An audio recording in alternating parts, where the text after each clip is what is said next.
Chers internautes, bonsoir, bienvenue pour cette émission spéciale avec Muriel, maître Marc Montagnier et Julie Walter. Bonsoir à tous les trois. Bonsoir. Merci d'avoir accepté cette invitation pour parler, bien sûr, en premier lieu du grand événement que l'association Chair à tout cœur organise à Vierzon le 1er février, donc dans une semaine.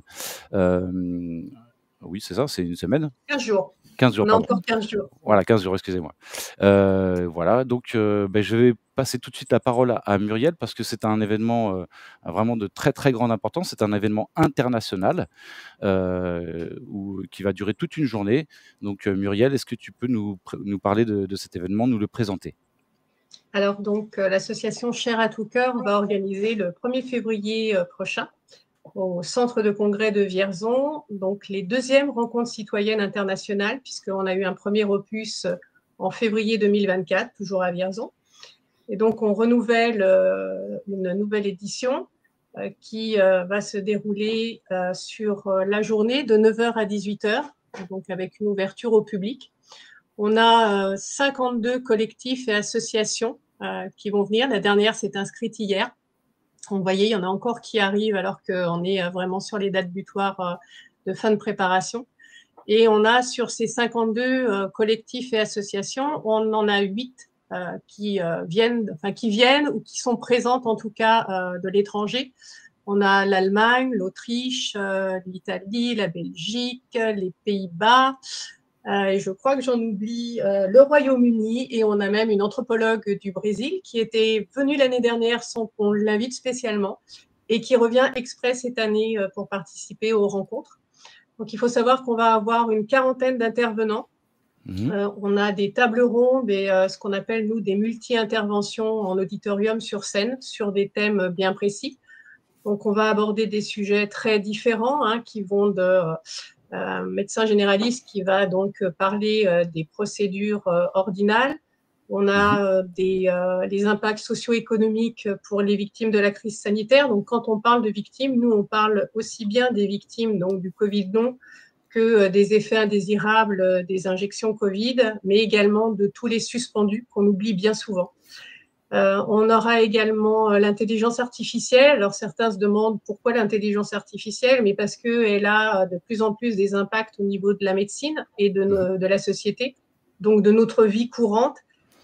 Et puis, ça impactera certainement la disparition de certaines professions, dont des professions médicales. On peut s'interroger sur les radiologues. Donc voilà, on pensait que c'était très important d'ouvrir les rencontres sur un thème un peu plus vaste. Et donc, on a pensé que l'IA était un bon sujet à aborder. Alors j'affiche en même temps le programme de la journée là, à l'écran. Donc il va y avoir, je vois que dans le hall d'entrée, dans le hall d'accueil, il y aura quelque chose qui est intitulé. Il y aura tous les collectifs et associations qui seront présents, qui vont donc avoir leur stand. Donc les visiteurs qui vont venir aux rencontres vont pouvoir échanger avec eux, prendre des informations. Si c'est des victimes, se diriger peut-être vers des associations ou collectifs de victimes, avoir du soutien, des conseils juridiques, des conseils quant aux déclarations en pharmacovigilance, également pour monter des dossiers d'indemnisation ONIAM.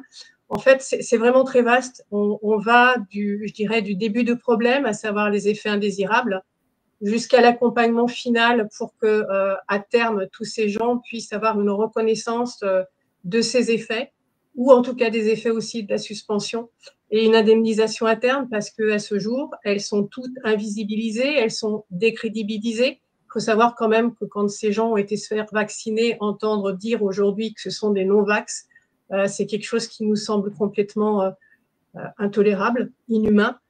Ces gens ont cru de bonne foi, ont accepté d'être contraints d'être vaccinés, et aujourd'hui, dans leur corps, ils en payent les conséquences, et en fait, on se détourne d'eux, on ne les croit pas, et on les critique. Donc, pour nous, c'est la première des choses, en fait, pour ces rencontres, c'est de tendre la main, parce qu'ils ont besoin de soutien, ils ont besoin d'écoute, et ils ont besoin qu'on les aide dans leur parcours, tant médical que sur les recours juridiques. Donc, Merci beaucoup pour cette présentation De très rien. claire. Je vous propose, pour se remettre un petit peu dans le contexte aussi de cette période Covid que beaucoup ont trouvé, complètement dystopique, surréaliste, je vous propose d'écouter la propagande gouvernementale, de l'époque. Un petit extrait très court du documentaire que j'ai réalisé, qui est sorti en février 2022. Et donc, on a reconstitué des archives vidéo. Donc c'est pas les voix originales, mais c'est le texte verbatim de ce qu'ont prononcé, Macron et consorts. Alors tout de suite, Nous la sommes propagande en gouvernementale. guerre. En guerre sanitaire, certes. Nous ne luttons ni contre une armée, ni contre une autre nation. Mais l'ennemi est là, invisible, insaisissable, qui progresse. Je veux le redire une nouvelle fois devant les Français. Ayez peur du virus, n'ayez surtout pas peur du vaccin. Je le dis aux personnes qui ne sont pas vaccinées. Il y a vraiment peu de chances que vous puissiez passer cette fois-ci entre les gouttes. On va se parler franchement. Qui emmerde la vie de qui aujourd'hui? Qui gâche la vie de nos soignants qui, depuis 2 ans, sont mobilisés sous l'eau dans nos services de réanimation pour sauver des patients, qui, aujourd'hui, sont essentiellement des non-vaccinés? Ce sont ceux qui s'opposent au vaccin. Vous discutez avec des Français aujourd'hui, il y en a beaucoup qui vous disent « Mais les personnes qui font le choix de ne pas se faire vacciner, on ne devrait même..." Alors il y a eu, un petit coupure avant la fin. On ne devrait même pas les soigner. C'est Mmh. ce qu'avait dit, Gabriel Attal. Et donc ça pose la question effectivement de toutes les gens qui se sont fait vacciner en croyant de bonne foi que ces vaccins étaient, inoffensifs, hein, sûrs et efficaces. Ça a été répété en boucle par les politiques, par les médias, et qui prenaient comme source finalement, ce que disaient les labos pharmaceutiques, de l'époque, Pfizer en tête. Je rappelle que, Pfizer, et d'autres, on le sait aujourd'hui, mais on ne le savait pas à l'époque, hein, ont fait beaucoup, beaucoup d'argent sur ce vaccin, puisque Pfizer, donc le vaccin lui coûtait 1 $ à produire et qu'il leur vendait 20 $ à l'Union européenne. Donc c'est tous ces sujets-là qu'on va essayer d'aborder petit à petit dans l'émission, parce que c'est vrai que aujourd'hui, malheureusement, on voit de plus en plus d'effets secondaires graves, voire mortels, liés au vaccin. Les gens font de plus en plus le lien, mais ce n'est pas encore la totalité de la population. Il y a encore un déni d'une partie de la population.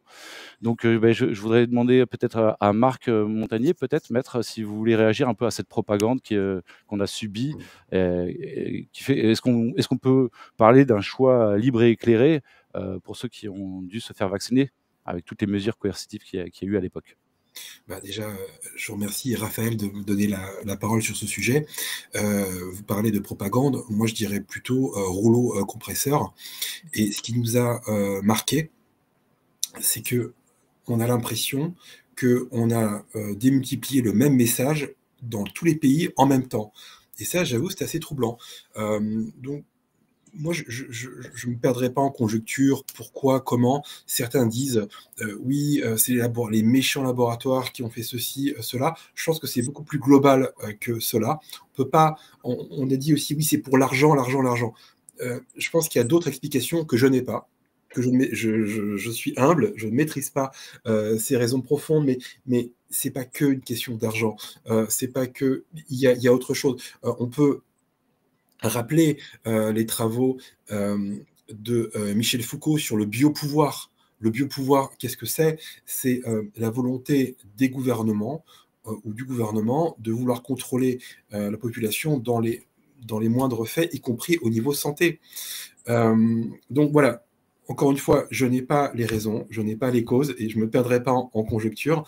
Je pense que très peu de gens connaissent ces vraies raisons. En tout cas, pour faire simple, je pense qu'il y a eu, oui, il y a une concertation et un autre élément très important aussi, c'est que ce fameux groupe McKinsey, dont on nous rabâche les oreilles, était conseil de beaucoup de gouvernements. Donc on a l'impression que c'est comme une courroie de transmission tous les gouvernements et au niveau des journalistes aussi pour avoir le même message dans tous les pays au même moment. Donc j'avoue que ça m'a marqué et je voudrais juste finir avec juste un dernier élément. Je trouve ça amusant que des gouvernements veuillent votre bien sous la menace. à savoir, faites-vous vacciner, sinon vous perdrez votre travail, voilà, votre famille peut-être, tous vos droits, vous ne pourrez plus ramener vos enfants aux activités. Donc j'ai trouvé ça amusant, on veuille tellement votre bien que si vous ne le faites pas, vous allez perdre tous vos droits. Et voilà, donc ça, je trouve ça amusant de la part du gouvernement. Merci. Alors Julia, vous avez été vaccinée en 2021. Le 9 juin, une première dose du vaccin Pfizer. Le 19 juillet, une deuxième dose du même vaccin. Et c'est à la suite de la deuxième dose que, on va dire, la catastrophe médicale a commencé à vous tomber dessus. C'est-à-dire, au niveau de votre santé, ça a été le début d'une descente aux enfers. Est-ce que vous pourriez nous raconter ce qui vous est arrivé? Oui, alors merci déjà pour Je vous l'invitation. en prie. Donc effectivement, le soir, déjà 6 jours après la première dose, j'ai eu quelques douleurs dans la poitrine, donc je suis allée aux urgences, mais tous mes résultats étaient tout à fait normaux. Donc à ce moment-là, moi, j'ai pas forcément fait le lien. Et puis ça a mis à peu près 15 jours à passer. Je fais la deuxième dose et là, le soir même, les mêmes douleurs que 6 jours après de la première, sauf que là, c'était en pire. Et le soir, j'étais incapable de rien du tout. Du coup, je suis allée voir le médecin le lendemain matin, qui m'a envoyé faire une prise de sang en urgence. Et donc, parce qu'elle pensait que je faisais une embolie pulmonaire.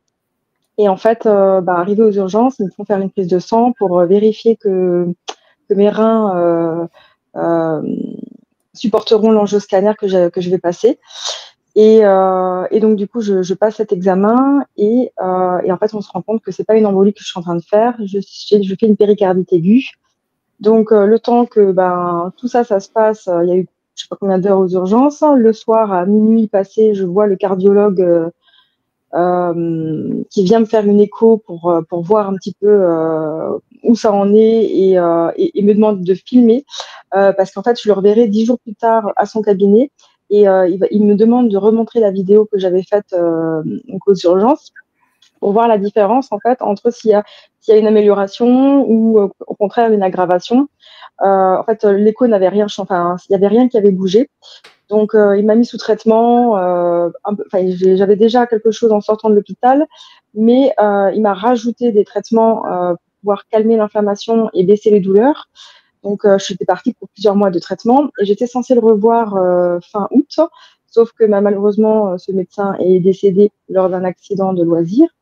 Donc, j'ai dû changer de cardiologue. Ça a été le branle-bas de combat pour pouvoir en trouver un nouveau. Et donc, j'ai passé un IRM cardiaque en octobre-novembre 2021, qui montrera que en fait mon épanchement était de quelques millimètres, 6-7 millimètres d'épanchement, quelque chose comme ça. 2022 passe et moi j'ai quand même continué à travailler parce que pour moi je me voyais pas en arrêt maladie avec toutes les factures et tout, et c'est le problème de beaucoup de monde. Donc j'ai forcé en faisant quand même du repos le week-end parce qu'il faut quand même savoir qu'en tant qu'assistante maternelle, donc je gardais 4 enfants, je faisais autour de 50 heures par semaine. Donc c'est vrai que c'était un boulot, enfin c'est un boulot quand même qui est fatigant, il faut être sur le qui-vive tout le temps, c'est quand même de la responsabilité. Et donc du coup 2022 passe, j'ai fait quelques examens par-ci par-là, mais voilà. Je commence à avoir de plus en plus de douleurs au niveau du dos, ce genre de choses. Donc, à un moment donné, mon médecin, ne sachant plus quoi faire pour moi, m'envoie voir un interniste. Et donc, cet interniste va me faire passer des examens qui sont au-delà du médecin traitant. Je vais être hospitalisée et tout. Et donc, du coup, on va découvrir une spondylarthrite ankylosante. La fatigue qui s'installe de plus en plus, commence à devenir vraiment handicapante. Et en février 2023, je vais avoir une grosse grippe qui va vraiment m'achever.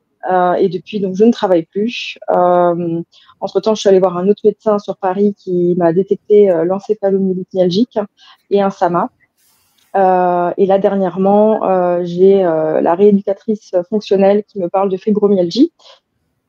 Donc voilà. Donc c'est vrai que ça fait pas mal de choses. Je suis allée voir un neuropsy qui m'a détecté aussi des troubles cognitifs et des pertes de mémoire. Voilà. Donc c'est vrai que j'ai pas mal de symptômes, de pathologies. Et je suis en incapacité de travail au jour d'aujourd'hui. Je suis en arrêt maladie encore pour l'instant. Et la prochaine étape, ce sera la CPM au niveau de l'invalidité. Et là, je vais avoir une auxiliaire de vie prochainement qui va intervenir à partir de février, 4 heures par semaine pour commencer, pour m'aider dans les gestes de la vie quotidienne parce que j'en ai vraiment besoin, quoi. Il y a des moments où vous êtes obligé d'être sur fauteuil roulant? Alors, le fauteuil, je vais l'utiliser pour m'économiser. Si maintenant on part en balade en famille et que je sais qu'on va être debout plusieurs heures, déjà au bout de 10 minutes, un quart d'heure, ça devient compliqué de marcher parce que j'ai très mal aux jambes. Donc, je m'économise beaucoup. Quand on va en manifestation, pareil, je suis en fauteuil parce que le fait de discuter avec les gens, de devoir être actif à droite à gauche, moi ça me fatigue énormément, déjà intellectuellement, mais physiquement aussi. Donc le fauteuil c'est vraiment pour soulager en fait, et pas trop payer derrière. Alors, on vous a découvert un taux de dédimère à 1700, ce qui est très très élevé. C'était à quel moment que ça a été découvert? 2021 ou 2022?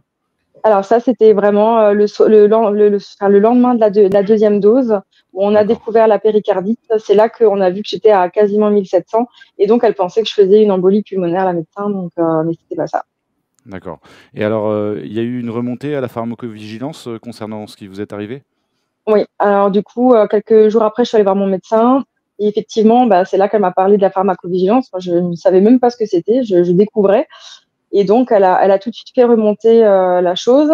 La pharmacovigilance m'a recontactée quelques semaines plus tard en me disant, parce qu'en plus, ils m'ont appelé, ils m'ont envoyé un mail, en me disant que, voilà, en minimisant la chose, mais vraiment, en me disant que c'était très, très rare, que c'était plutôt les hommes jeunes, que ça allait se refaire rapidement, que je devais pas m'inquiéter, qu'il y avait rien à craindre. Ouais. Au jour d'aujourd'hui, j'ai une péricardite chronique, de l'épanchement qui subsiste, des douleurs. Et déjà à l'époque, je trouvais ça aberrant ce qu'il m'avait dit, mais ouais, là, c'était assez.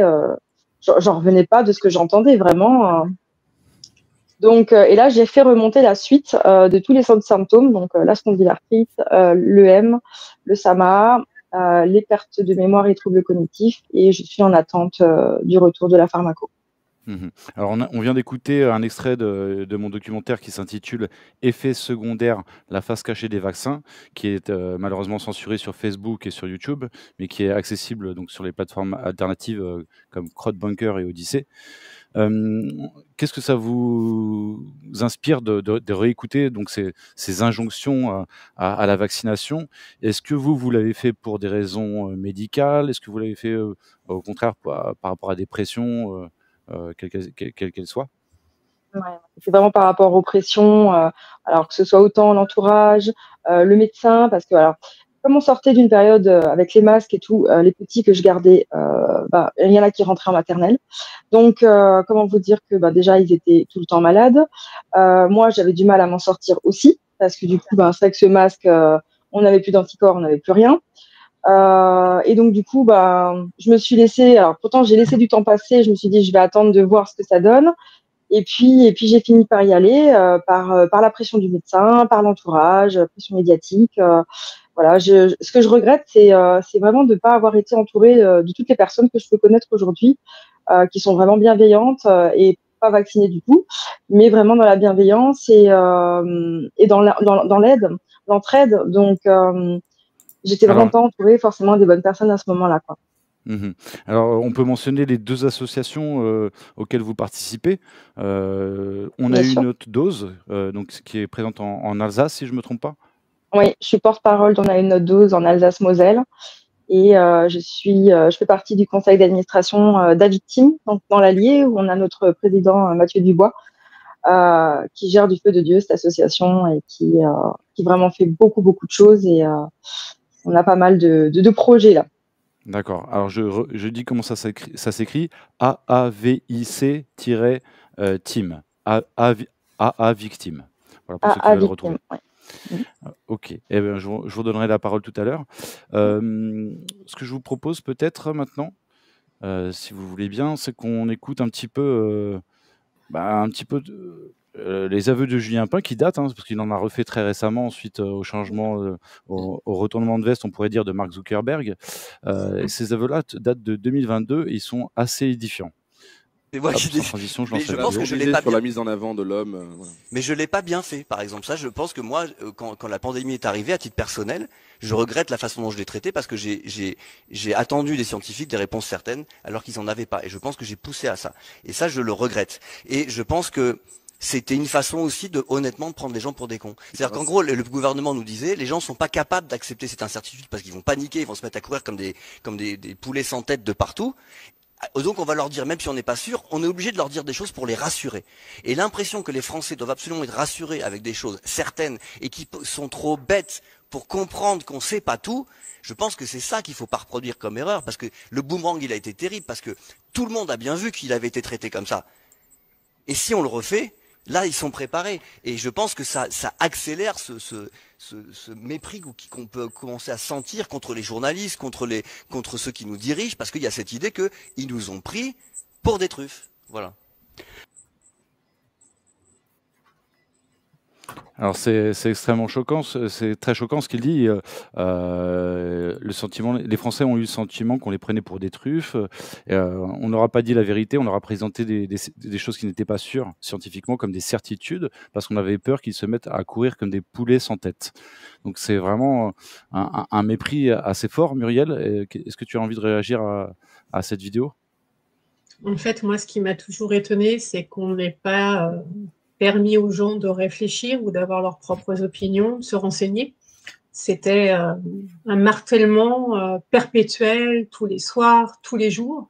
Et en fait, si on n'était pas dans la capacité de se retirer de cette pression médiatique, je pense qu'à un moment donné, c'est devenu un cercle vicieux de peur continuelle.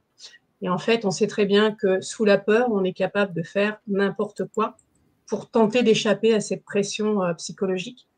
Mmh. Et malheureusement, tout le monde, et je ne jette pas la pierre, c'est comme ça, tout le monde n'était pas en capacité soit de prendre du recul, soit carrément de couper sa télé, de ne pas écouter la radio, et de prendre le temps de chercher ses propres informations. Alors, je ne dis pas que les informations qu'on trouvait étaient, pour certains, tout à fait véridiques, mais pas plus finalement que celles qu'on nous a distillées jour après jour. Et on se rend compte maintenant qu'il y a beaucoup de choses qu'on nous a dites qui étaient totalement fausses. Mmh. Alors, je vais partager un article tout récent. Je ne sais pas si vous en avez entendu parler. Donc, à ma connaissance, c'est la première victime française d'effets secondaires du vaccin anti-Covid qui vient d'être indemnisée suite à une décision de justice. Donc, malade à cause du vaccin, elle est indemnisée. Est-ce qu'on voit bien à l'écran? Oui, on le voit. Par la justice, ce que va changer cette décision. Le tribunal administratif de Montpellier a reconnu la responsabilité de l'État et du vaccin dans le développement du syndrome de POTS chez une plaignante, une première en France. Alors, le syndrome de POTS, que je ne connaissais pas, ou syndrome de tachycardie posturale, pourrit la vie de Virginie, une infirmière libérale, depuis l'injection du vaccin contre le Covid en 2021. Et donc, reconnaissant la responsabilité de l'État dans les souffrances de Virginie, le tribunal administratif de Montpellier l'a condamné à verser 62 000 € de dommages et intérêts à cette habitante de l'Aude. Une décision inédite par rapport au vaccin contre le Covid-19 qui pourrait faire jurisprudence. Alors, je me tourne vers vous, Marc. Est-ce que vous pouvez commenter cette décision de justice? Est-ce qu'elle est porteuse d'espoir? 62 000 € quand on a une vie brisée, c'est rien du tout. Mais on va dire aussi c'est peut-être mieux que rien parce qu'on a des frais médicaux auxquels on doit faire face. Qu'est-ce que ça vous inspire? Alors, moi, déjà, en premier lieu, je suis content qu'il y ait une reconnaissance parce que, rappelez-vous, rien qu'en septembre, notre ministre de la Santé éphémère, dont le nom m'échappe, je m'excuse, il est resté seulement que, je crois que c'était, bon bref, peu importe, il avait dit non, il n'y a aucun effet secondaire, rien du tout, rien du tout. Donc on continue à marteler ça. Donc déjà, je trouve que c'est un message d'espoir. Ensuite, attention, si j'ai un message à faire passer aux gens qui ont la gentillesse de nous regarder, c'est de prendre attache avec un avocat et aussi un médecin de recours parce que vous avez raison, cette somme paraît faible. Et pourquoi est-ce qu'elle paraît faible? C'est que je pense que la personne n'avait pas forcément tapé à la bonne porte. Encore une fois, il faut prendre des avocats qui sont spécialisés dans ce domaine parce que chaque année, on découvre des nouveaux préjudices, vous voyez, par rapport à la retraite, par rapport au loisir, par rapport à tout ça. Donc, si vous prenez quelqu'un qui maîtrise pas forcément ce sujet-là, il va pas pouvoir demander le maximum du maximum du maximum. Ça, c'est vraiment important. Voilà, c'est le petit message à faire passer. Après, oui, je pense aussi que d'autres dossiers arriveront à terme et que après, le petit regret qu'on a, c'est que quand ces personnes sont indemnisées, ce n'est pas les laboratoires qui payent, c'est un fonds de l'État. Voilà, c'est juste le petit regret. Après, oui, c'est un message d'espoir.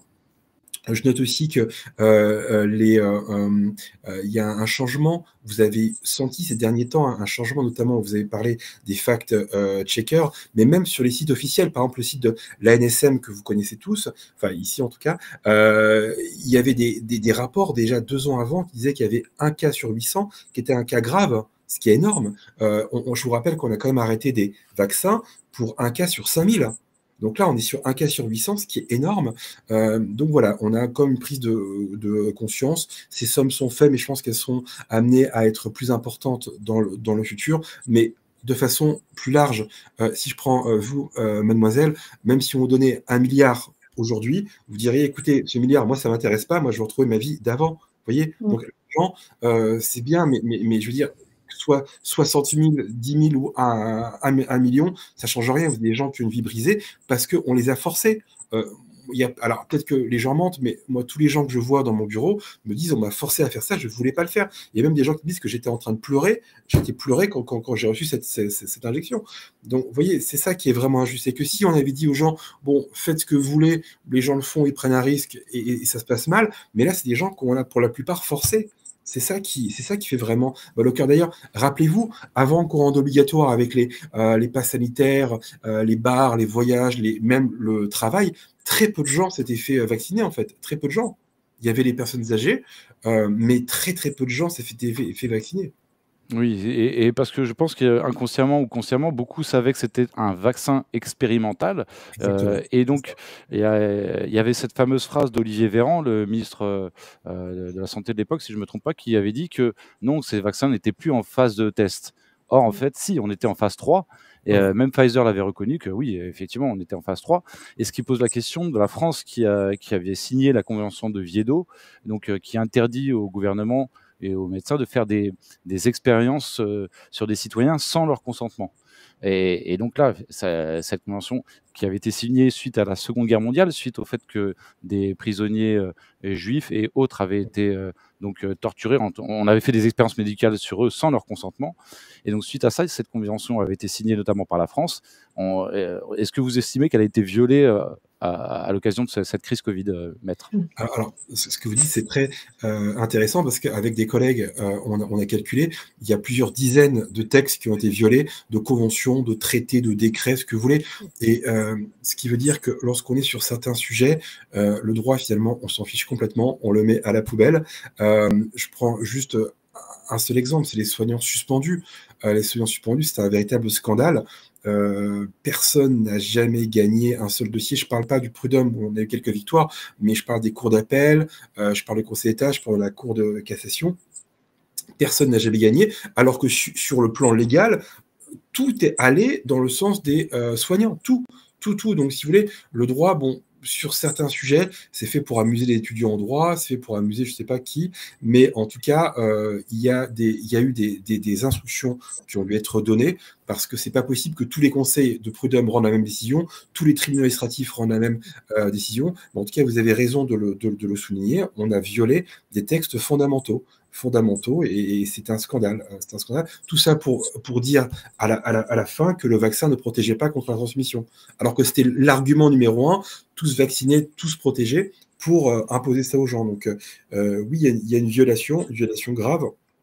Et malheureusement, j'ai peur que si ça recommence, voilà, les mêmes outrances risquent d'arriver. C'est pour ça que je salue cette association de Cher à tout cœur pour sensibiliser à ça et pour dire voilà, si ça recommence, ne tombez pas dans ce nouveau piège. Voilà, c'est juste ça. Voilà, je trouve que c'est intéressant de dire on soigne les gens Aujourd'hui, on est sur les indemnisés, mais aussi on prépare peut-être la nouvelle pandémie, peut-être pas l'année prochaine, mais dans 5 ans, dans 10 ans, pour respecter les principes de base qui, à mon avis, ont été clairement violés ici. Alors, effectivement, il y a plein de principes fondateurs en médecine qui ont été violés. Par exemple, le secret médical, qui était un principe sacro-saint, il a volé en éclats pendant cette crise. La liberté de prescrire pour les médecins également, c'est un droit qui a été allègrement bafoué par les autorités, par les ARS, par le gouvernement. À titre personnel, Julia Walter, est-ce que vous avez commencé à entamer une procédure en justice ou pas encore ? Oui, donc justement, je voulais rebondir là-dessus. Donc en 2022, j'ai lancé une procédure avec mon avocat et on a demandé une expertise médicale pour prouver le lien entre l'imputabilité de mon état de santé et les doses Pfizer. Donc ça, c'est fait en avril 2023. Et donc l'affaire suit son cours actuellement au tribunal judiciaire de Paris, parce que j'ai directement demandé la procédure auprès du laboratoire. Donc, c'est en cours. D'accord. Alors, la liste des effets secondaires reconnus au tout début était vide ou quasiment vide, celle reconnue par les labos. Aujourd'hui, elle est longue comme le bras, mais un bras très très long, puisqu'il y a quasiment 100 effets secondaires différents recensés. Mais les médias continuent à faire la sourde oreille dès qu'il y a un nouveau effet secondaire dont on soupçonne qu'il pourrait être imputé au vaccin. Par exemple, il y a la maladie de Charcot. Effectivement, beaucoup de gens, moi je vois beaucoup de témoignages de gens qui disent mais dans mon entourage j'ai une personne, 2 personnes, 3 personnes qui ont contracté cette maladie, parfois même 4, alors que cette maladie était quasiment inconnue du grand public il n'y a pas si longtemps. Muriel, est-ce que vous avez envie de rebondir là-dessus? Est-ce que vous avez suivi un petit peu sur France Bleu ce qui s'est passé avec la publication d'un article, puis la dépublication d'un article? Oui, la publication de France Bleu Auvergne sur le cas de Mélanie Maupin, qui en fait est atteinte de la maladie de Charcot. Et la pharmacovigilance a reconnu il y a peu de temps que c'était bien en lien avec les injections Covid-19 qu'elle avait eues. Et donc, elle avait été interviewée par une journaliste à ce propos. La journaliste a publié l'article et dans les heures qui ont suivi, l'article a été mis hors ligne. Et le lendemain, France Bleu a publié je dirais un message en disant que en fait la journaliste était allée un peu vite en besogne, quoi, et que la pharmacovigilance c'était qu'une instance en fait, je ne vais pas dire de bas étage, mais qu'il y avait au-dessus d'autres instances qui n'avaient pas encore statué et que en fait c'était faux. Et d'après ce que je sais, et Julia pourra confirmer, donc les parents de Ouais. Vas-y, je te laisse si tu veux reprendre. Ouais, c'est surtout qu'en fait, ils disaient dans l'article que la pharmacovigilance, en fait, en gros, s'ils sont pas très compétents et que c'est la NSM qui a tous les droits et voilà. Et c'est vrai que au jour d'aujourd'hui, on a cette imputabilité qui est reconnue pour Mélanie. Il faut savoir qu'au niveau de la victime, on a 27 maladies de Charcot. Donc c'est énorme et on a un autre du côté de Brest aussi où il y a une partie d'imputabilité qui est faite aussi. Donc voilà. Mais en tout cas, c'est vrai que cette maladie c'est juste énorme. Les parents de Mélanie se déplacent quand ils peuvent, enfin surtout son papa Alain, dans les différentes manifestations pour continuer de parler, de dénoncer de ce qui arrive à sa fille, parce qu'il lui reste quelques semaines voire quelques mois. Voilà, j'en ai des frissons rien que de le dire parce que on a vraiment créé des liens très très forts et c'est vrai que comment en 2025 on peut se dire à 35 ans on va mourir la maladie de Charcot, quoi. C'est juste horrible. Donc on a besoin d'être entendu, de cette reconnaissance et que tout ça sorte enfin partout dans tous les médias et qu'on fasse plus la sourde oreille. C'est plus possible, quoi.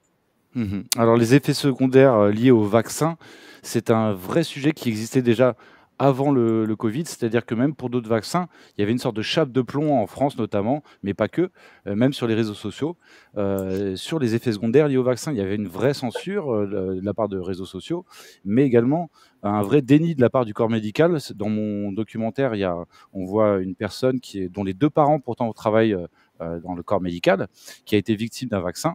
Je crois que c'est le garde d'asile.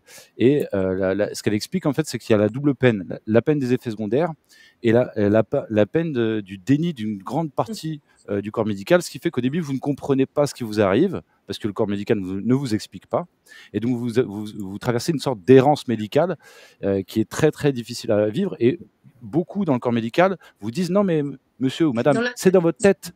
Et donc, on vous envoie vers des services de psychiatrie et c'est vraiment un enfer. Alors, justement, par rapport à la censure, quand j'avais fait la campagne de crowdfunding pour mon documentaire, j'avais déterré une vidéo de Mark Zuckerberg où il expliquait que oui, il y avait déjà de la censure sur Facebook avant le Covid, parce que c'était une vidéo qui datait peut-être de 2017 ou 2019. Et là, je vous propose d'écouter celle qui est tout à fait récente, qui date d'il y a moins d'une semaine, où il est invité chez un podcasteur républicain aux États-Unis. Et moi, je trouve ses propos tout à fait édifiants. I'm generally pretty pro rolling out vaccines. I think on balance, the vaccines are more positive than negative. But I think that while they're trying to push that program, they also tried to censor anyone who is basically arguing against it. And they pushed us super hard to take down things that were true, right? I mean, they basically pushed us and said, anything that says that vaccines might have side effects, you basically need to take down. And I was just like, well, we're not going to do that. We're clearly not going to do that. I mean, that is kind of inarguably true. Who is they? Who's telling you to take down things that it was talk about vaccine side effects? It was people in the Biden administration. I think it was I wasn't involved in those conversations directly, but I think it was. How difficult is that to not be involved in those conversations? Voilà ce petit extrait, donc c'est des propos vraiment édifiants parce qu'en fait il y a des vies humaines qui sont en jeu. C'est pas juste la liberté d'expression, là c'est vraiment la santé des gens qu'on n'a pas du tout considéré, quoi. Est-ce que quelqu'un d'entre vous veut réagir à cette vidéo? Muriel? Oui, mais je crois qu'on a eu exactement la même chose en France. Récemment, alors ça doit peut-être remonter à peut-être un mois où un journaliste sur un plateau français a dit que oui, il savait très bien que en fait, ça protégeait absolument pas contre la transmission. Je rappelle qu'on a donc interdit de travailler, on dit des centaines, mais c'est des milliers de professionnels de la santé, sous prétexte qu'ils allaient transmettre la maladie parce que non vaccinés. Et en fait, ce journaliste dit, mais on le savait, mais on n'avait pas le droit de le dire. Donc, on a exactement le même processus en France et dans tous les autres pays. C'est calqué. Tout a été calqué sur la politique. Même une journaliste comme Christine Kelly oui. A témoigné qu'elle n'était pas libre de s'exprimer. On aurait aimé peut-être qu'elle démissionne à l'époque. Ça aurait été un geste courageux de sa part. C'est déjà bien de le dire aujourd'hui, mais c'était à l'époque, je pense qu'il fallait avoir du courage.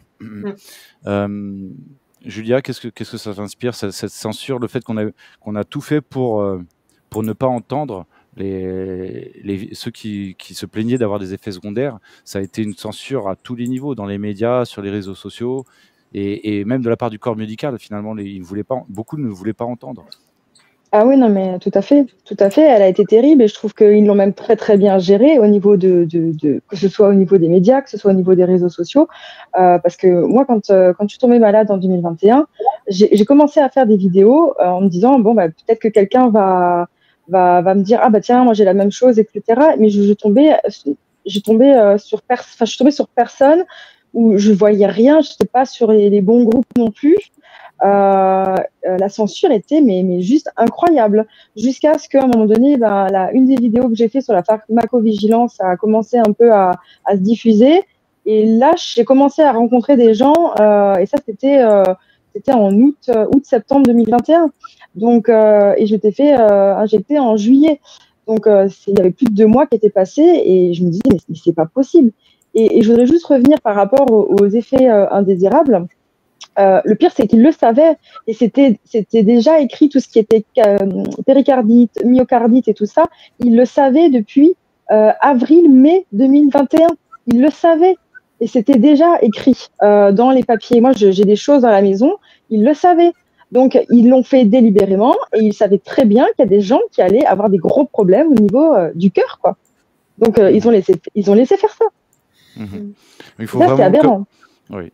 Il faut vraiment aujourd'hui, je pense que maintenant que les langues se délient petit à petit quand même beaucoup, même si certains ne veulent pas voir continuer d'être dans le déni, il faut vraiment entamer des procédures comme le conseiller Marc. Dans mon documentaire, c'est clair. il y a le maître Jean-Pierre Joseph, qui est doyen du barreau de Grenoble, en tout cas à l'époque du film, qui explique que lui, il avait réussi à gagner un procès en Bretagne pour une infirmière qui avait été victime de sclérose en plaques après le vaccin, que je dise pas de bêtises, c'est Gardasil.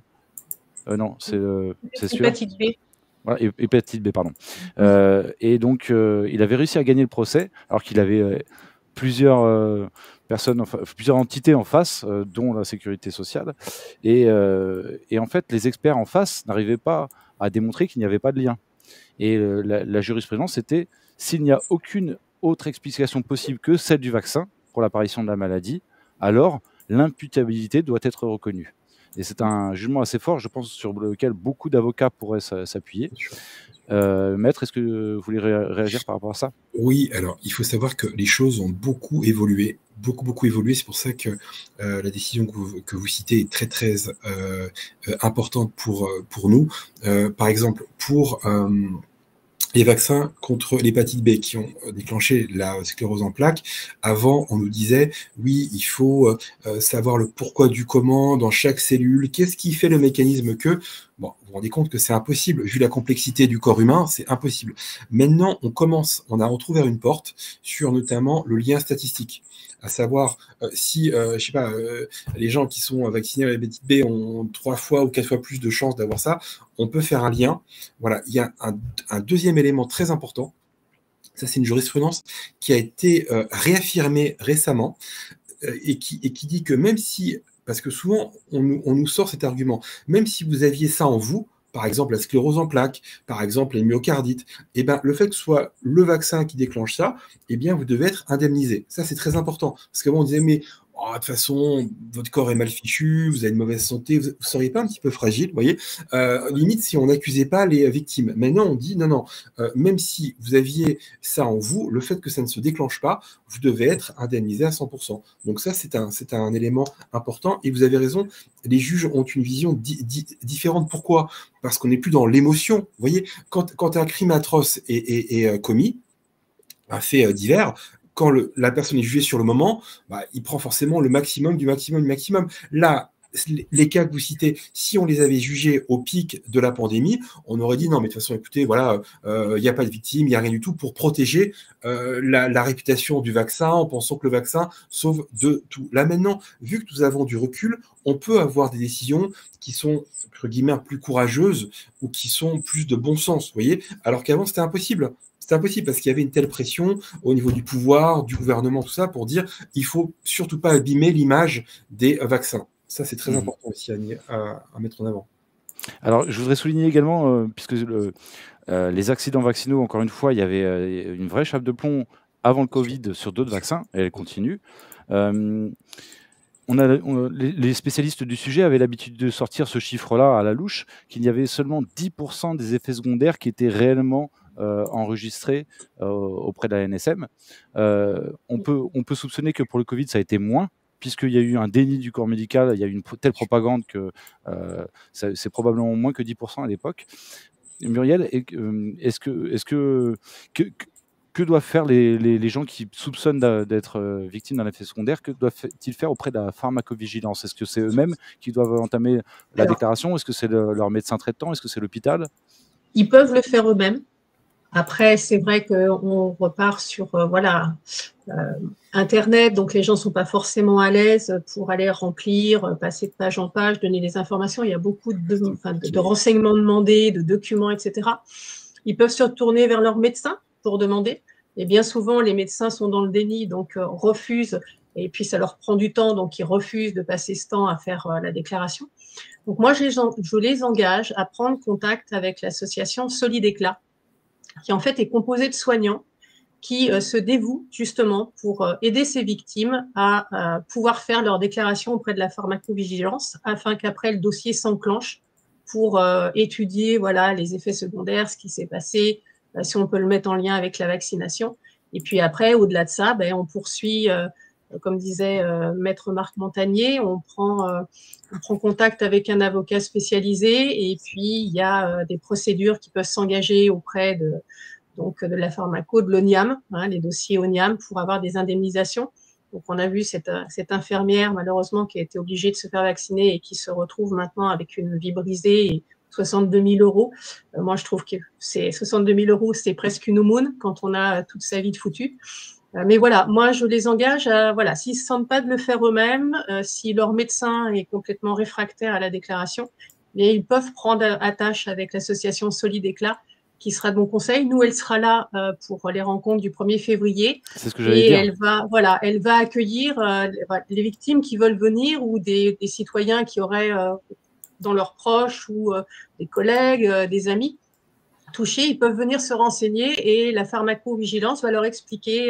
Elle va pas le faire parce que là, on est sur une rencontre, mais elle va leur expliquer. Donc déjà, ils auront des idées de ce qui se passe, et puis ils peuvent reprendre contact avec Solid Éclat qui fera le nécessaire pour tenir la main et les aider à lancer cette procédure auprès de la pharmacovigilance. Alors, je rappelle que... Si je peux juste rajouter un mot très important pour compléter ce qu'a dit Muriel, il y a un élément très important, c'est que un médecin, quand il déclare un élément de pharmacovigilance, ça lui prend au minimum 2 heures, qui sont rémunérées 0 €, 0 centimes. Derrière, il va avoir une avalanche de mails, de demandes. Il est obligé de le faire, sinon c'est une sanction disciplinaire. C'est gratos.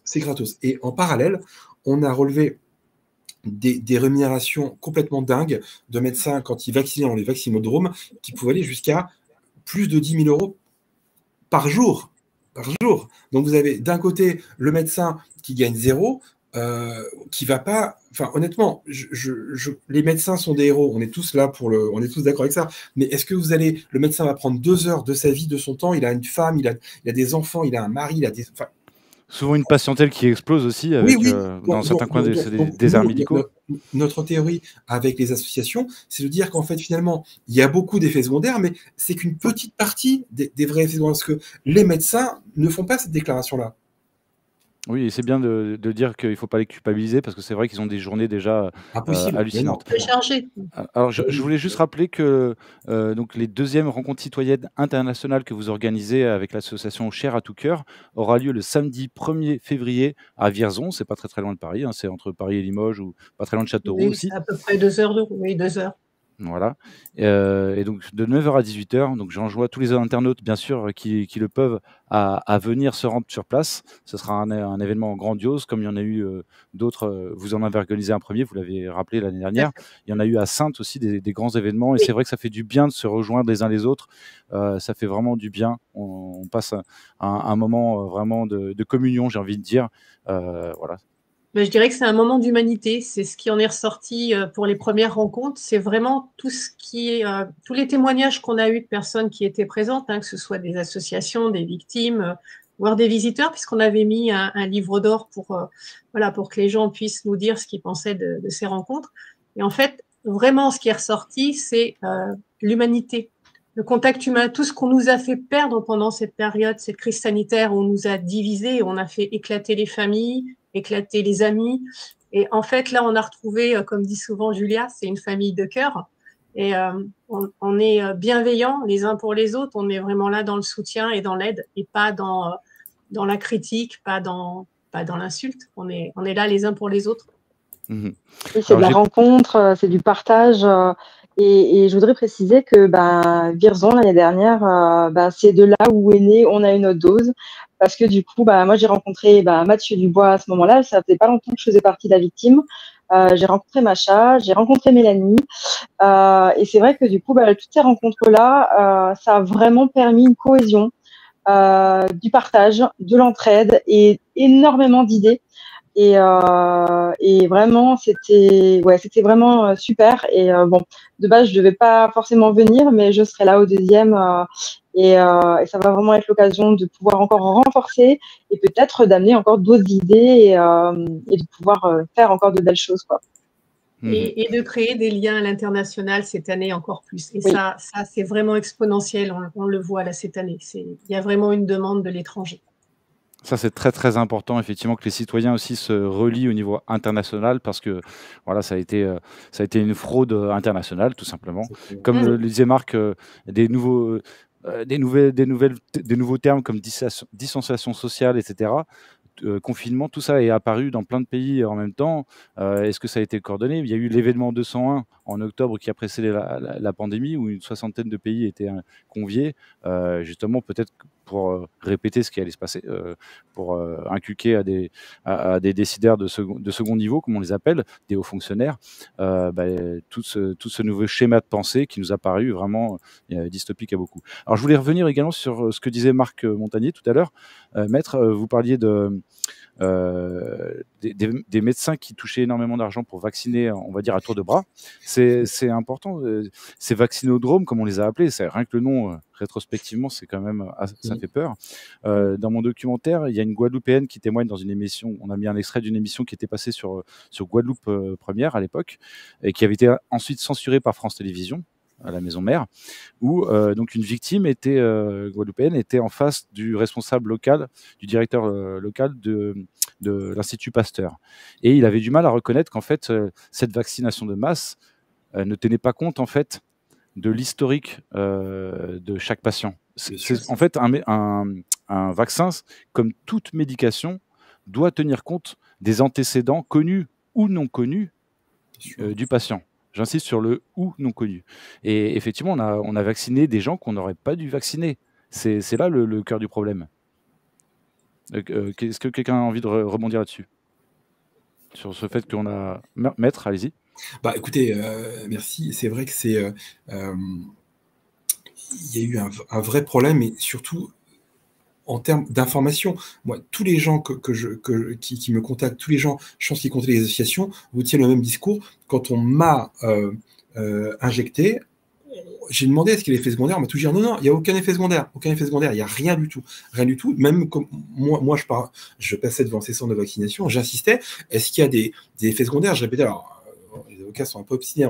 Non, il n'y a pas d'effet secondaire. Je redemandais 10 fois, et où la 10e fois, bon, je sentais que la personne était un peu à bout, elle me disait non, mais il y a un léger mal de tête. Sauf que moi, les gens qui viennent me voir, ils ont un peu plus. C'est un peu comme des cas comme Julia, c'est un peu au-dessus qu'un léger mal de tête. Donc moi, je pense que au-delà de ça, si cette crise peut avoir un effet positif, c'est qu'à chaque fois qu'un médecin ou un centre va proposer un produit, vous avez raison, le vaccin, c'est un vrai médicament, eh ben, on donne aux gens la liste de tous les effets secondaires. Est-ce que vous voulez ou pas faire ça? Et ce n'a pas été le cas. Moi, je connais personne à qui on a délivré cette information-là. Personne. À qui on a dit, bah oui, vous aurez ça, vous risquez ça. Et je pense que beaucoup de gens auraient refusé.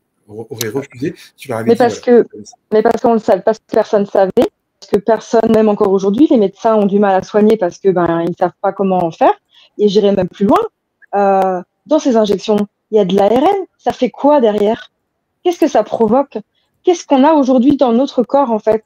Qu'est-ce qu'on nous a injecté? Et à moyen, court et long terme, qu'est-ce que ça va faire comme problème, en fait? Parce que quand on voit des jeunes sportifs qui s'écroulent sur des terrains, des jeunes lycéens de 17 ans qui font des arrêts cardiaques en cours, on se pose des questions quand même. Qu'est-ce que ça provoque dans le corps? Et ça, qui c'est qui peut y répondre? Oui, c'est très important. Alors, dans mon documentaire, on voit également que, par exemple, Frédéric Beltra, qui a cofondé Verity France, il témoigne pour son fils Maxime, qui est malheureusement mort suite à la vaccination, mort du vaccin, selon moi, évidemment. Lui, faisait régulièrement des œdèmes de Quink. Et il témoigne dans le film, il dit, moi, honnêtement, j'avais bien dit à mon fils, avant d'aller se faire vacciner, qu'il précise qu'il faisait des œdèmes de Quink. Et il pensait que, ayant précisé cela, on lui refuserait la vaccination. Ça n'a pas été le cas, malheureusement. Et il y a un autre exemple, un autre témoin dans mon film, à propos d'Andrew, un Anglais. Donc sa femme témoigne que lui, il faisait des allergies prophylactiques. Et pareil, il l'a expliqué. Voilà, à chaque fois, donc la réponse est terrible du corps médical. On se moque en fait de les antécédents. Enfin, à chaque fois. Bien, dans tous ces cas-là, il y a une moquerie en fait de la part du corps médical, du corps qui est vacciné, et c'est terrible en fait de voir à quel point les gens ont été complètement aveugles, complètement intoxiqués, quoi. Parce que évidemment que ces gens-là ne voulaient pas donner la mort par le vaccin. Ils pensaient qu'il n'y avait aucun risque. Ou qu'est-ce que vous en pensez? Bah, pourtant, on sait bien que les vaccins, même par le passé, alors pas au niveau de ce vaccin, mais il y a toujours eu des effets indésirables. Je veux dire, on en parlait tout à l'heure, l'hépatite B, voilà, on sait que ça a provoqué des effets indésirables. Le Gardasil provoque des effets indésirables. On ne dit pas que c'est toute la population, mais il y a une partie de la population qui réagit à ces vaccins comme un médicament. Vous allez acheter un médicament, vous avez maintenant, vous déroulez la liste, le papier qui est dans la boîte et vous voyez une liste d'effets indésirables, alors légers, moyens, importants, mais vous êtes conscient que quand vous prenez votre médicament, il y a potentiellement une réaction qui peut se faire par rapport à votre corps et vos pathologies. Là, en fait, on a eu nos ministres, nos politiques qui nous disaient « mais non, c'est sûr et efficace, il n'y a aucun, je dis bien aucun effet indésirable ». Mais le vaccin est un médicament. Donc forcément, il y a des gens qui réagissent mal. Et en fait, si on regarde les chiffres, on s'est aperçu que les effets indésirables pour les 30 dernières années de tous les vaccins sont bien en deçà des effets indésirables des vaccins Covid sur cette période très courte. C'est fou. Donc, ça. Il y a bien quelque chose qui s'est passé. Alors, je voudrais... Pardon, allez-y. Je vais juste préciser par rapport à ce que disait Marc Montagnier tout à l'heure. C'est un médicament comme un autre? Non, pas tout à fait, le vaccin. Ce n'est pas un médicament comme un autre. Parce qu'un médicament, classiquement, il est administré à des personnes malades. Oui, donc, une personne malade souhaite guérir. Effectivement, comme on vient de le dire, elle a une liste d'effets secondaires et elle préfère essayer de guérir, quitte à subir éventuellement, malheureusement, un effet secondaire. Là, le vaccin, il a été administré à la population générale, c'est-à-dire à des personnes saines. Et donc, on doit être d'autant plus vigilant sur ce qu'on appelle la balance bénéfice-risque quand on administre un médicament à des personnes saines. D'autre part, la balance bénéfice-risque, on nous a seriné qu'elle était en faveur du vaccin. Quand on voit que pour calculer le risque, il faut avoir un recueil satisfaisant des effets secondaires, ce qui n'a pas du tout été le cas. Donc, on ne pouvait pas calculer le risque honnêtement. Et on découvre aujourd'hui qu'il est bien plus grand que ce qui nous a été dit. Et le bénéfice du vaccin, on n'a pas arrêté de le revoir à la baisse pour finalement se demander à quoi il servait. Surtout qu'il fallait recevoir une deuxième dose, troisième dose tous les 6 mois. Enfin, c'était vraiment hallucinant. Alors, ce que je vous propose maintenant, c'est de regarder une dernière vidéo, si vous êtes d'accord, de quelqu'un qui n'est pas très connu, qui s'appelle Mark, alors j'ai le nom ici, Mark Van Ranst, qui est donc comment dire, commissaire interministériel influenza et qui s'est exprimé dans une conférence à Londres le 22 janvier 2019 et il revient sur la gestion de la communication au public dans le cadre de la grippe aviaire en Belgique 2009. Donc c'est avant le Covid, et en fait il a été conseiller virologue des gouvernements belges pendant la crise Covid-19, donc c'est pas n'importe qui. Ses propos sont vraiment édifiants. Alors sans transition, tout de suite. Et ça pose la question de, je vais pas dire le mot complot, parce que sinon on va se faire taper dessus, mais en fait de quelque chose qui est prévu, coordonné et fait sciemment, c'est-à-dire faire taire toutes les voix qui pourraient apporter un contrepoint dans un débat scientifique normal. Alors, tout de suite, la vidéo.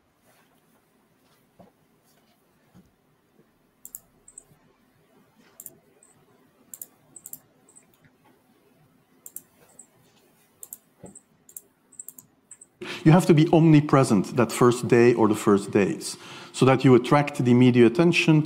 You make an agreement with them that you will tell them all, and if they call, you will pick up the phone. When you do that, then you can profit from these early days to get complete carpet coverage of the field, and they're not going to search for alternative voices there.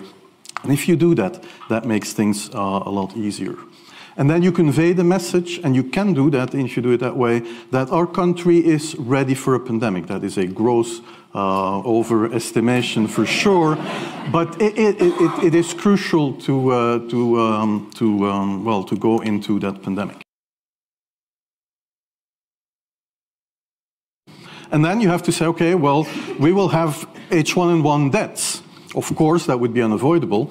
I used there Sir Donaldson's quote, where he said that in the UK, by the peak of the epidemic, 40 people would die per day at the end of the summer. So 62 at that time million people in UK, 40 deaths a day. I worked that out for Belgium. That would be 7 deaths a day at the peak of the epidemic. I used that in the media. 7 Belgian flu deaths per day at the peak of the epidemic would be realistic. That is true in every year, even interpandemically. That is very, very conservative. However, talking about fatalities is important because when you say that, people say, wow, what do you mean? People die because of influenza? And then you had to pick who is going to be vaccinated first. And then, well, women and children first, whatever. I mean, risk groups, they were important. And then I misused the fact that the top football soccer clubs in Belgium inappropriately and against all agreements vaccinated they made their soccer players priority people. So I said I can use that. Because if the population really believes that this vaccine is so desirable that even the soccer players would be dishonest to get their vaccine, I said, okay, I can play with that. So I made a big fuss about this. This is Van Ranst is raving mad. But it worked. But I would say that pandemics are like a box of chocolates. And then I would like to invoke the words of the philosopher Forrest Gump. You never know what you're going to get.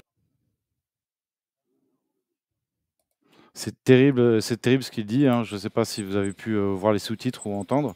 Oui. Les pandémies, c'est comme une boîte de chocolat. Et le parterre est hilar. Hein. Le parterre de personnes qui l'écoutent est hilar. Moi, quand je vois ça, je suis sans voix. Alors, si quelqu'un a le courage de commenter. Ben, en fait, moi, ça me rappelle H1N1 avec Madame Bachelot, à qui on avait demandé qu'est-ce qu'elle regrettait finalement, puisque H1N1 n'a pas tant marché que ça au niveau de la vaccination. Et en fait, c'est de ne pas avoir verrouillé suffisamment les médias. Et on a vu le progrès qu'ils ont fait depuis, puisque la plupart ont été rachetés par des personnes de la haute finance qui sont en relation avec nos hommes politiques, et que tout a été verrouillé. Et qu'en fait, si on arrive à parler maintenant, c'est grâce aux médias indépendants qui ne sont pas sous le contrôle de ces personnes. Marc, si vous voulez ajouter quelque chose. Ce qui est amusant, c'est que on peut dire que tous les médias allaient dans le même sens et tout, mais lorsque vous parlez avec des journalistes, on sent une certaine peur. Regardez ce qui est arrivé à François. François, qu'est-ce qu'on a fait? On lui a retiré son agrément. Donc, retirer l'agrément, ça veut dire plus de subventions, ça veut dire le média meurt, tout simplement. Est-ce que vous, journaliste, vous allez être le responsable de la perte d'agrément de votre journal? Je ne suis pas sûr, vous voyez ce que je veux dire? Donc, c'est vrai qu'on a tendance à taper sur les journalistes, mais je pense qu'il y a eu beaucoup censure, et je pense surtout qu'ils n'avaient pas le choix. Ils n'avaient pas le choix. Donc c'est pour ça que c'est tentant de dire, de crier à rose sur les journalistes. Je pense qu'il y a eu une mise en place d'un système qui a fait que les journalistes ne pouvaient pas s'exprimer correctement. Voilà, c'est aussi ça. Et donc ça pose l'autre question, c'est est-ce qu'il ne faudrait pas avoir des médias vraiment libres qui puissent nous aider. D'ailleurs, si on fait le parallèle avec les USA, on dit que tout ce qui arrive aux USA nous arrive 10 ans après. Là, on peut dire maintenant c'est plus 10 ans après, c'est même 2 ans après. Il y a certains médias alternatifs, je pense à celui de Joe Rogan que vous avez montré tout à l'heure, qui dépassent les médias officiels. Donc, si vous voulez, la situation n'est pas désespérée, parce que quand on parle de ça, on a l'impression que tout est fini, tout est perdu. Non, absolument pas. Il y a des messages d'espoir dans le sens où la population croit de moins en moins dans les médias. D'ailleurs, il y a des sondages de crédibilité. Vous voyez que chaque année, ça baisse, ça baisse, ça baisse, ça baisse. Donc, qui restera à croire? Peut-être les commanditaires, mais mis à part eux, il n'y aura personne qui va croire ce que disent les médias officiellement. Encore une fois, moi, je serais moins sévère sur les journalistes. Ils n'ont pas le choix. Voilà, ils ont un loyer à payer. Ils n'ont pas forcément toute la liberté possible. Je suis tout à fait d'accord. Pardon. Non, mais allez-y. Non, je disais, je suis tout à fait d'accord, mais si on prend, alors moi, j'en reviens aux soignants parce que je les ai côtoyés de près. Je travaillais moi-même en milieu hospitalier et j'ai fait une énorme dépression suite au 12 juillet, mais pendant 2 ans, moi, ma cave a été transformée en épicerie solidaire pour les soignants, donc je les ai vus, j'ai échangé avec eux. Ils ont eu le courage de tout perdre pour se protéger. Donc, j'entends ce que vous dites, maître, mais après, il faut être en adéquation avec ses valeurs et ses convictions, c'est-à-dire qu'à un moment donné, on fait des choix, on les paye, des fois on les paye très cher. Mais au moins, on peut se regarder en face chaque matin dans la glace. Alors j'ai envie de vous donner raison à tous les deux parce que, effectivement, il y a à la fois une responsabilité individuelle et collective. C'est-à-dire, je m'explique. Effectivement, ça a été très dur pour les quelques journalistes, pour les quelques soignants qui ont refusé, d'entrer dans ce narratif et cetera. Une partie de leur profession leur sont tombées dessus. C'est-à-dire qu'une infirmière, il y avait d'autres infirmières qui leur disaient du mal, qui disaient du mal d'elles. Et ça a été très, très dur. Il y a la même chose chez les journalistes. Dès qu'un journaliste osait l'ouvrir, les autres le traitaient de complotiste, etc. Donc ça a été vraiment très dur. Mais il y a un problème systémique. C'est-à-dire que moi, je suis journaliste alternatif depuis 2012. Très souvent, ce que j'ai compris en interviewant des journalistes courageux, d'anciens journalistes mainstream, ils m'expliquaient, vous sortez un sujet une fois, sur un sujet qui va déranger peut-être le patron de votre patron, peut-être. Vous le sortez une fois, il est mis dans un tiroir. Vous proposez un deuxième sujet très, on va dire, touchy, très, comment dire, sensible. Pareil, mis dans un tiroir. Vous le faites une troisième fois, au bout de la troisième fois, la troisième ou quatrième fois, vous proposez même plus, vous vous auto-censurez, parce que vous savez que de toute façon, la rédaction ne va pas passer votre sujet. Donc, que ce soit dans les médias papier, télé ou autre. Donc ça, c'est un vrai problème. Alors, je voudrais justement en profiter pour parler d'Étienne Chouard, qui est pour moi un des plus grands penseurs politiques de ce début du 21e siècle. Et avec ses expériences, les ateliers constituants, des gens de toutes conditions se réunissent, et ce qu'il remarque, c'est que dans notre Constitution, on sépare trois pouvoirs, on a appris à ça à l'école, le pouvoir législatif, exécutif et judiciaire. Mais il y en a deux autres qui ne sont pas nommés dans la Constitution et qui devraient être justement dans cette logique de séparation des pouvoirs. Séparés de ces trois premiers, c'est le pouvoir médiatique et le pouvoir financier. On voit qu'il y a des liens incestueux entre le gouvernement, les milliardaires et beaucoup de grands médias. Et donc, en fait, les médias ne sont pas indépendants. Si on bénéficiait d'une constitution où les médias, ce serait clairement écrit qu'ils doivent être indépendants des puissances d'argent et des puissances politiques, je pense qu'on n'aurait pas du tout eu la même crise Covid. C'est-à-dire qu'on aurait eu un vrai débat à la télé. Est-ce que quelqu'un veut rebondir peut-être là-dessus? Vous connaissez Étienne Chouard peut-être? En fait, ce qu'on peut, enfin, sur les médias de façon un peu plus large, on constate que ils sont pas là pour dire aux gens la vérité ou leur vérité. Ils sont là pour dire ce qu'ils pensent être la vérité chez leurs lecteurs. Exemple. Il y avait un sondage dans la présidentielle où il y avait Ségolène Royal et Sarkozy qui étaient opposés. Et il y avait un sondage des Échos sur les patrons. Et la question, c'est la suivante, c'est que vous, en tant que décideur économique, est-ce que vous faites plus confiance à Ségolène Royal ou Nicolas Sarkozy? Alors tout le monde se dit, mais c'est évident, Sarkozy, voilà. Et ben non, c'était Ségolène Royal qui était arrivée en tête. Donc les médias l'ont censuré, ce sondage. Pourquoi? Parce que ça n'allait pas dans le sens que ce que pensaient les gens. Voyez, donc de façon un peu plus large, c'est que les médias ne sont pas là pour nous dire ce qui se passe, mais ce que les gens pensent déjà. En fait, ça renforce le biais de confirmation. Par exemple, il y a plus de grèves en Angleterre qu'en France. Mais on ne le dit pas parce que ça irait contre, vous voyez ce que je veux dire? Et on peut faire ça sur tous les sujets. Et si on revient sur le sujet du Covid, une fois qu'on a répété que les vaccins, c'est formidable, qu'il n'y a pas de danger et tout, on ne pouvait pas aller contre ça, en disant non, en fait, on s'est trompé, il y a des risques. C'est que les journalistes en France ne reconnaissent jamais leurs erreurs. Jamais, jamais, jamais. Ou soit sur Tchernobyl, soit sur ce que vous voulez, jamais ils vont dire oui, là, on a un peu abusé, c'est vrai, jamais de la vie. Alors que les autres pays, ça se pratique. En Italie, ça s'est fait. En Angleterre, ça s'est fait. Les responsables BBC ont dit oui, c'est vrai que sur le Covid, on y allait un petit peu fort, on ne vous a pas forcément dit les choses comme il fallait, donc ils le font. En France, il y a cette côté, on ne reconnaît, on n'avoue jamais, en fait. C'est ça le problème. C'est un peu le souci. Alors moi, ce qui m'a donné envie de faire ce documentaire, j'ai commencé à l'écrire en juillet 2021. C'est parce que j'ai pas la télé chez moi, mais j'étais en vacances à ce moment-là dans une maison où il y avait la télé, et je regardais sur les chaînes d'infos continues cette propagande pour dire tout le temps le vaccin va nous sauver, le vaccin va nous sauver, le vaccin va nous sauver. Et comme je connaissais déjà la problématique des effets secondaires avant la crise Covid, je me suis dit mais d'un côté, ils nous disent le vaccin va nous sauver, alors qu'on ne sait pas combien de temps on va mettre pour développer un vaccin. Normalement, ça peut prendre 5 ans, ça peut prendre 10 ans. Donc, on ne va pas vivre des confinements, etc. pendant 5 ans. Ça me paraissait anormal. Et puis, ils avaient l'air de dire il va nous sauver dans 1 an. En plus, ils avaient l'air déjà de savoir quand est-ce qu'il allait sortir ce vaccin. C'était très bizarre. Et puis, si on veut vraiment le bien de la population, on doit mettre autant de chances, j'ai envie de dire, dans le développement d'un vaccin, si on croit au vaccin, que dans le développement de médications, de traitements. Or, là, chaque fois qu'il y avait un traitement qui commençait à poindre le bout de son nez, un traitement potentiel, hein, évidemment, il faut qu'il y ait des études pour prouver que vraiment ce traitement est efficace, mais il n'y avait aucun espoir des médias et surtout des gouvernants par rapport à de potentielles médications, à moins que ce soit vraiment une molécule toute nouvelle, très chère, etc. Mais tout ce qui pouvait être basé sur des molécules qui existaient déjà et qui étaient déjà éprouvées, comme la chloroquine ou d'autres, à chaque fois, ou les vermectines, à chaque fois c'était non, c'est du fake, c'est la théorie du complot. Donc moi, ça m'a tout de suite mis la puce à l'oreille. Je me suis dit, mais il y a vraiment quelque chose de bizarre. Est-ce que vous vous rappelez de cela?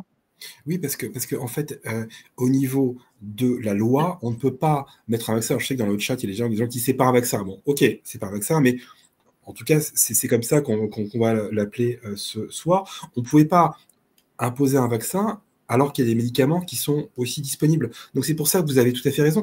Dès qu'on commençait à prononcer la syllabe du médicament, ça marche pas, ça marche pas, ça marche pas. Pour l'ivermectine, on a dit c'est un antiparasitaire pour chevaux. Est-ce que vous êtes un cheval? Non, bah non, ne le prenez pas. Pour l'artémisia, pareil.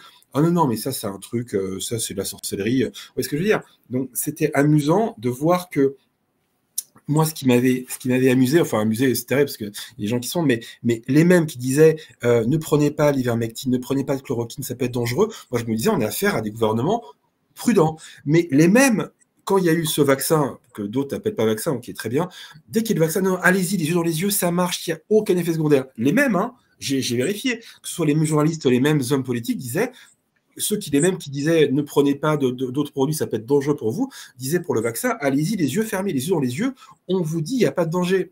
J'ai trouvé ça, c'était assez intéressant. Comme on nous disait en parallèle de prendre du Doliprane, alors qu'on sait que le Doliprane est un des premiers médicaments avec des effets toxiques.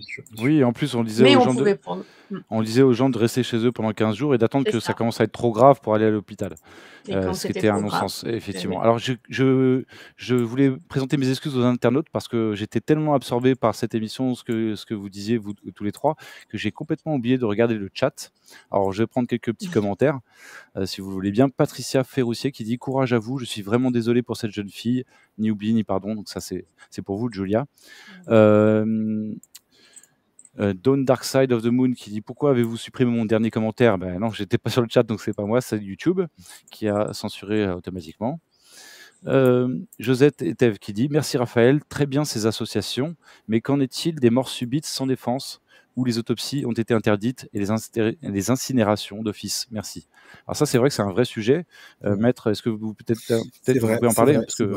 C'est vrai. Alors, nous, on a été saisis par un certain nombre de victimes qui voulaient des autopsies suite à des morts suspects, comme vous l'avez dit, des gens qui étaient des sportifs, voilà, en pleine force de l'âge et tout, qui sont décédés brutalement. Il faut quand même savoir que nous, quand on fait la demande d'autopsie, c'est le procureur qui a le dernier mot. Si le procureur refuse, on ne peut rien faire. On ne peut rien faire. Voilà. Et juste pour revenir sur les journalistes, moi, il y a une chose qui m'a marqué quand même, c'est que je ne sais pas si vous avez vu, surtout sur les journaux anglais, peut-être moins français, il y avait des informations pas bizarres, mais juste ridicules. On s'est rendu compte que le soleil pouvait donner des crises cardiaques. On s'est rendu compte que faire du sport pouvait donner des crises cardiaques. Donc, est-ce que ce n'était pas aussi une façon pour eux, dans le carcan qu'ils avaient, de dire, écoutez, voilà, on se moque de vous, et c'est un peu un signal qu'on vous moque de vous, et c'est notre petite porte de liberté de sortie pour vous dire attention, là on se moque vraiment de vous. Alors je ne sais pas si tout le monde a perçu ça comme ça, mais vous avez des articles complètement dingues. Dormir peut donner une crise cardiaque. Enfin, c'était des trucs, mais c'était hallucinant. Donc voilà, mais c'était intéressant de voir aussi ce genre de phénomène, quoi. Mais en tout cas pour les autopsies, c'est clair que malheureusement, alors on peut toujours analyser un dossier s'il y a suffisamment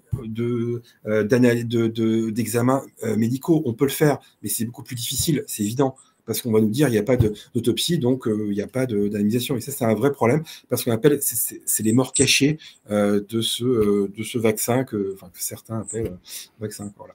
Oui, oui, injection, parce qu'effectivement, ce Injection, ne sont voilà, pas des injection. vaccins. Injection, comme ça, on est sûr que tout le monde sera d'accord, parce que dans le chat, les gens disent c'est pas un vaccin. Oui, ok, alors Oui. injection, très bien, allons-y pour C'est vrai injection. qu'on fait de l'abus de langage parce que c'est le mot Oui, communément oui. admis, mais effectivement, au sens strict du terme, tout ce qui est ARN messager, ce sont des injections expérimentales, en tout cas à l'époque. Je voulais également donc prendre le commentaire de Patricia Ferroussier qui rebondissait. Elle parlait de la pression et de l'animosité des autres collègues. Elle dit oui, je l'ai vécu sur mon lieu de travail parce que je ne me suis pas fait injecter. Et Jackie qui dit ça me gave, on nous a menti depuis le début. Voilà, c'est vrai que ça a été vraiment dramatique. Cette émission va bientôt toucher à sa fin. Je vais vous laisser bien sûr un dernier tour de parole à chacun et chacune. Je voudrais juste, j'ai oublié de le faire tout à l'heure, remercier Nexus qui a fourni la vidéo de Mark Zuckerberg sous-titrée.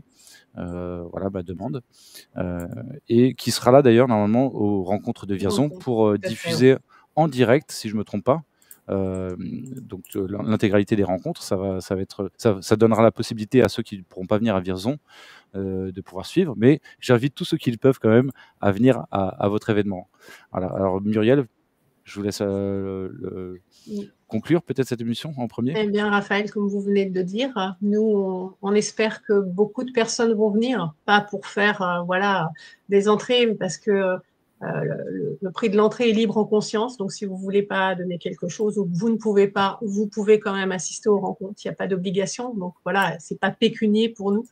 Nous, ce qu'on veut, c'est pouvoir aider le maximum de personnes, c'est pourquoi on a diffusé très largement une communication pour que on soit au nord de la France, au sud, à l'est, à l'ouest, on puisse savoir que ces rencontres se tiennent, puisque l'année dernière, ça avait été plutôt fait, là c'est la première, c'était artisanal, c'était plutôt discret, cette année, il y a vraiment de réels besoins. Donc, voilà, on fait une grande communication et on vous attend tous nombreux parce qu'on est là, on soutient pour vous écouter et on aura des chercheurs, des scientifiques, des avocats. Maître Montagnier fera partie de ces avocats, des auteurs. Voilà, ça va.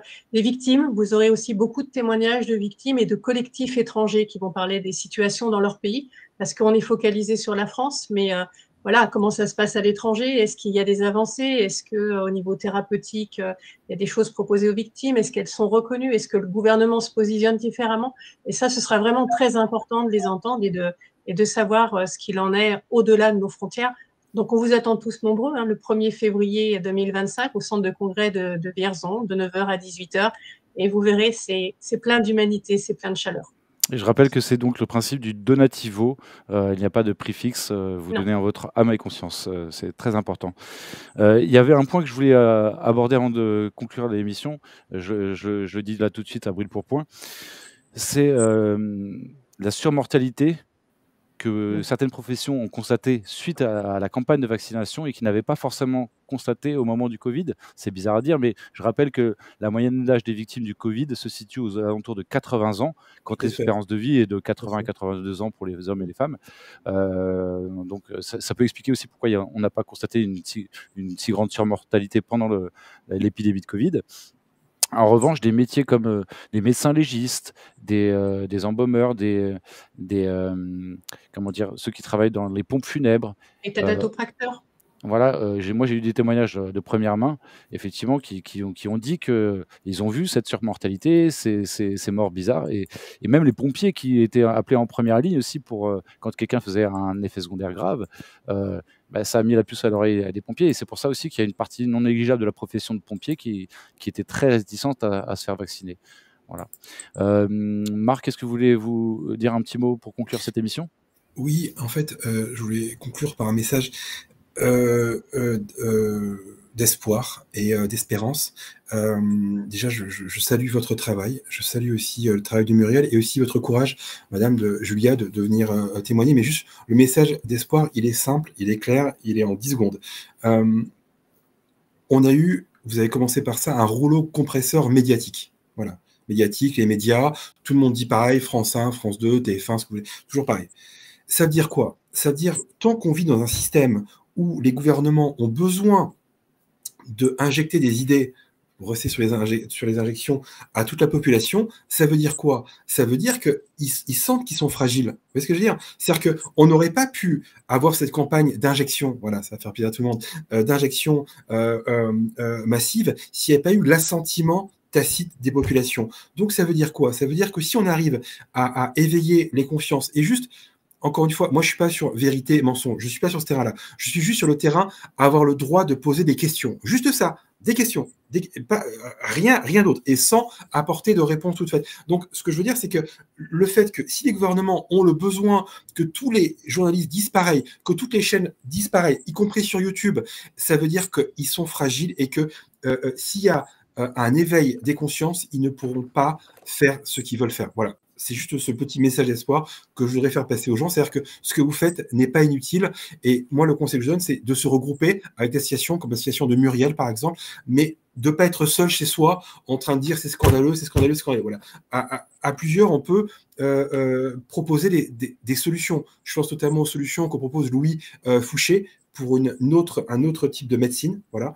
Mais encore une fois, nous ne sommes pas seuls. Et le fait de dialoguer entre nous permet de trouver aussi des alternatives. Parce que dénoncer, c'est bien. Proposer des alternatives, c'est pas mal aussi. Alors justement, en parlant de message d'espoir, on pourrait espérer que peut-être un jour en France, on aura quelqu'un comme ministre de la Santé qui ressemblerait de loin ou de près à Robert Kennedy Jr., qui va entrer en fonction a priori demain, et qui a écrit plusieurs ouvrages, mais notamment un de référence sur les liens incestueux de Big Pharma. Vraiment une sommité, c'est un livre, je crois, de 600 pages ou 700 pages avec énormément de références. Il écrit de manière très universitaire. Voilà, qu'est-ce qu'on peut dire d'autre comme message d'espoir? J'avais pris quelques petites notes. Ah oui, l'expérience de Milgram, que peut-être certains d'entre vous connaissent, c'est la soumission à l'autorité. Pour ceux qui ne le connaissent pas, je vous encourage à regarder le film I comme Icare, avec un acteur-chanteur très connu.